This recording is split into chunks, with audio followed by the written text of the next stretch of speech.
ঈদ মিলাদুন নবী কই পাইলাম? কোরআন শরীফ। সূরা ইউনূস কোরআন শরীফের 10 নাম্বার সূরা, আয়াত নাম্বার 58। কুল বিফাদলিল্লাহি ওয়া বিরহমাতিহি ওয়া বিযালিকা ফালইফরাহু হুয়া খায়রুম মিম্মা ইয়াজমাউন।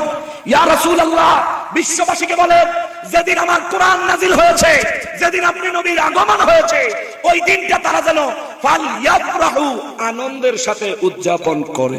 সূরা ইউনূসের একটা আয়াত পেশ করা হয়, সেটা হচ্ছে কুল বিফাদলিল্লাহি ওয়া বিরহমাতিহি ওয়া বিযালিকা ফালইফরাহু। আল্লাহর ফদল এবং রহমত পেয়ে তারা যাতে আনন্দিত হয়। এই আয়াতটা হচ্ছে সম্ভবত সূরা ইউনূসের 58 নম্বর আয়াত। এই আয়াতের আগে আপনাকে যেতে হবে আয়াতটা বোঝার জন্য। তাহলে 57 নম্বর আয়াতটা কি? ইয়া আইয়ুহান নাস, ওহে মানুষ, কদ জাআতকুম মাউইদা, তোমাদের কাছে এসেছে উপদেশ। উপদেশ কি কোনো মানুষ? উপদেশ কি কোনো মানুষ? উপদেশ হচ্ছে বাণী। উপদেশ কি? বাণী, মাউইদা।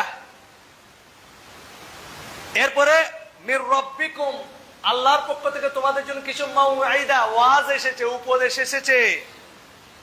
ওয়া শিফাউল লিমা ফিস সুদূর, অন্তরে যা রয়েছে তার শিফা এসেছে। আমরা জানি কোরআনকে আল্লাহ সুবহানাহু ওয়া তাআলা শিফা বলেছেন, ওয়া নুনাজ্জিলু মিনাল কুরআনি মা হুয়া শিফাউ ওয়া রাহমাতুল লিল মুমিনিন।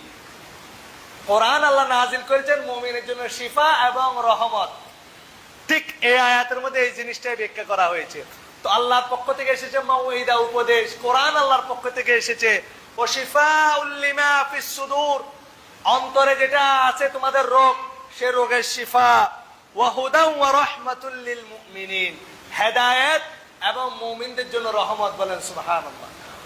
তাহলে সুস্পষ্টভাবে এখানে ওহীর কথা বলা হচ্ছে। আপনি এটাকে কোথায় নিয়ে গেলেন?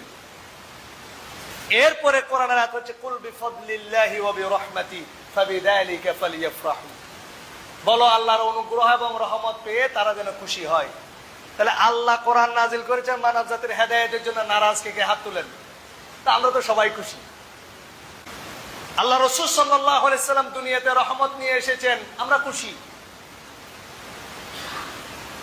সুতরাং যারা মিলাদুন নবী পালন করেন, নিজেদেরকে যারা এক্সট্রা আশিক রাসূল দাবি করছেন, আল্লাহ সুবহানাহু ওয়া তাআলাকে ভয় করতে হবে।